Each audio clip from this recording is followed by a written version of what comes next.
skulle ge sig ut på promenad och solen lyst och hjärtans glad. Hål ut i höstgårdssläden.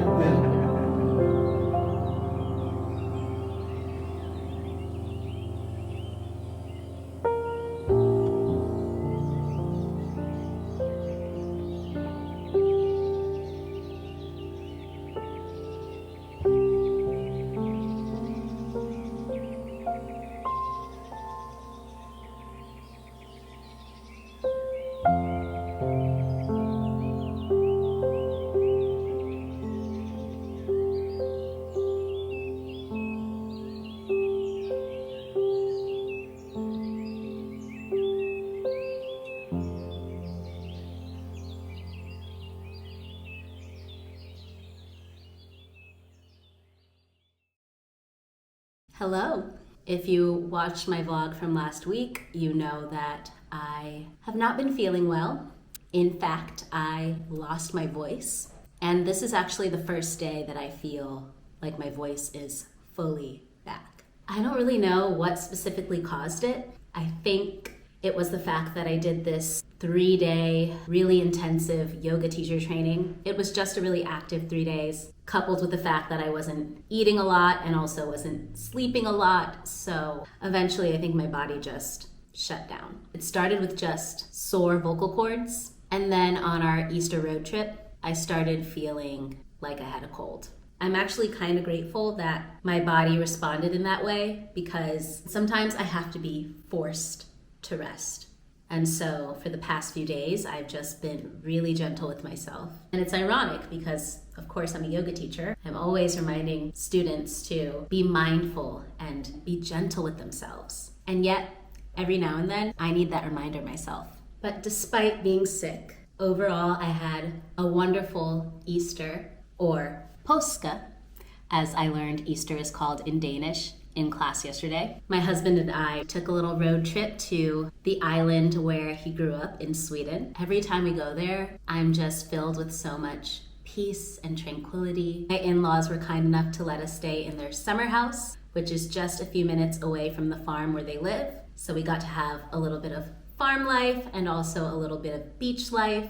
I couldn't imagine a better place to practice self-care and practice gentle living. And my brother and sister-in-law, my husband's brother and his wife, came to stay in the summer house with us with their 2 sons. So it was really special to have everyone together and have that family time. And it was a good reminder of why we moved here in the first place. It's just so nice that we can take just a few hours drive and be with our loved ones, as opposed to when we lived in the States and we had to plan a whole vacation and get plane tickets, and it was so expensive. Now, this was my first Easter experience here in Scandinavia. And I have to say, it was very different from the Easter celebrations that I've had in the past in the US. In the US, Easter is generally tied to religion. I don't really actually know of anyone who celebrates Easter as a non-Christian. When I was growing up, Easter Sunday was the best day of church. It was the day when everyone came out in their Sunday best. I remember sometimes my mom would buy me a new dress for Easter and new shoes, and you'd see the older ladies wearing like these big Easter hats, and everyone was wearing bright colors like pastel blue or light purple and pinks and greens and yellows, and the church just looked like a big rainbow. And then church service was just extra fun. Even the people that never went to church any other day of the year would show up on Easter Sunday just because it was such a big religious holiday. And then when I was really, really little, I remember after church service, we'd all go to my grandmother's house, my cousins and I have a lot of cousins, so it was like 20 little kids running around. We would go to my grandmother's house, and our parents would have gotten us these Easter baskets with chocolate bunnies and little Easter egg candies and jelly beans and little toys. So it was kind of like a little Christmas. And I just remember loving Easter time. Now, a lot of my Easter memories are tied to my youth. I haven't belonged to a church in many, many years. So I was really surprised at how big a deal Easter is here in Denmark. Here in Denmark, to my understanding, church isn't as widely pushed as it was in the American South. Growing up in Georgia, there's quite literally a church every few blocks. Religion just plays such a huge role in everyday life for a lot of people. And me, as a person who no longer goes to church, I often felt like an outsider in certain circles. Like I had to explain myself a lot and I had to justify my beliefs. But ever since I moved to Denmark, no one has cared. From my understanding, religion is very personal. It's not something that everyone just advertises about themselves all the time. That's very different from how things were in Georgia. So for me personally, the way things are here has been quite refreshing. I was shocked to realize that everyone observes Easter as a holiday in some way. And it's not necessarily tied to a person's religion. Now, I can imagine if someone is religious, of course it is, but it seems that people just see Easter as a springtime celebration. No one is working, everyone's taking little trips, people are going to their summer homes. So I was really eager to celebrate Easter from this different cultural perspective. At my in-laws' house, they had decorated for Easter, and the decorations were not like any Easter decorations I'd seen before. They had these feathers tied to branches. Kind of reminded me of what I learned about Fastelavn and how they have those Fastelavn bushes with the little feathers and toys tied to branches. I wouldn't be surprised if they kind of symbolize the same thing, like this idea of renewal and rebirth in the springtime. They also had these Easter eggs that were empty in the center that you were to fill with candies and different things. Another thing they did was that they dyed eggs pink. I guess you could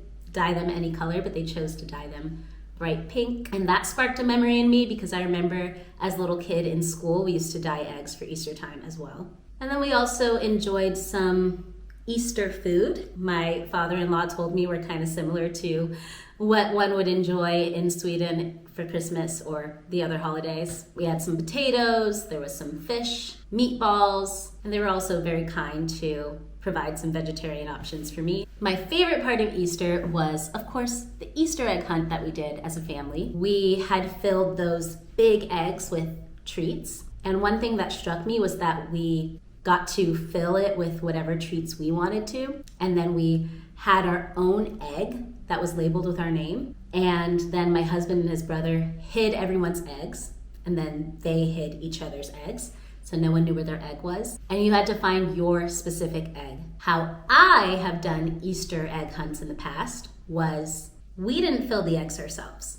They were like these little mini plastic eggs, and some would be filled with candy and some would be completely empty. And so each child would get a basket and you just wandered around the hunting space, filling your basket with as many eggs as you could. And then at the end, you have multiple eggs that you could open, and some of them were empty, so those were like dud eggs. And then some of them had like a little piece of candy or a little something in it, but it was all a surprise. You just didn't know what you were gonna get. So I actually thought that this way was a little sweeter because you were guaranteed to get something and you were guaranteed to like what was in your egg. But yeah, overall, this past Easter weekend was so lovely, and it was really cool to experience Easter as my husband had growing up. It was just so special. And now, since we've gotten back to Copenhagen, I've been hitting the ground running with my Danish. It's been really fun, and I've been doing a couple of things to immerse myself more in the culture in my everyday life, and I'll share that with you in a future video, what I've been doing. Just doing those few things to force myself to listen to more Danish and speak more Danish has accelerated my language journey by a lot. But it hasn't all been smooth sailing. There are a few little grammar things that have come up since I've started Module 2 that have kind of thrown me for a loop. But I'm gonna dedicate the rest of today working through those struggles. And there's also some pronunciations of certain words that I just have to like drill down over and over and over again. So I'll be working on that today as well. So let's get to work. Hvad laver du så for tiden? Hvad laver du så for tiden? Hvad er du så i gang med for tiden? Hvad er du så gang i med for tiden? Hvad er du så gang i med for tiden? Lige nu er jeg i gang med mit mit speciale. Lige nu er jeg i gang med mit speciale. Mit speciale. Mit speciale. Lige nu er jeg i gang med mit speciale. Lige nu er jeg i gang med et stort forskningsprojekt om kræft.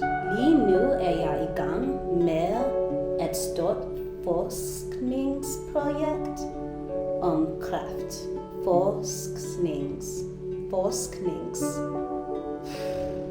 Et stort forskningsprojekt om kræft.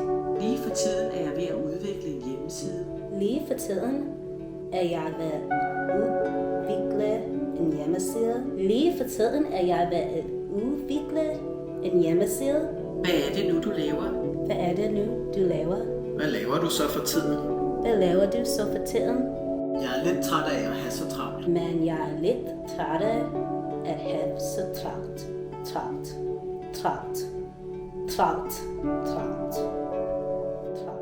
Kunne godt tænke mig Jeg kunne godt tænke mig at lave noget andet. Jeg kunne godt tænke mig at lære noget andet.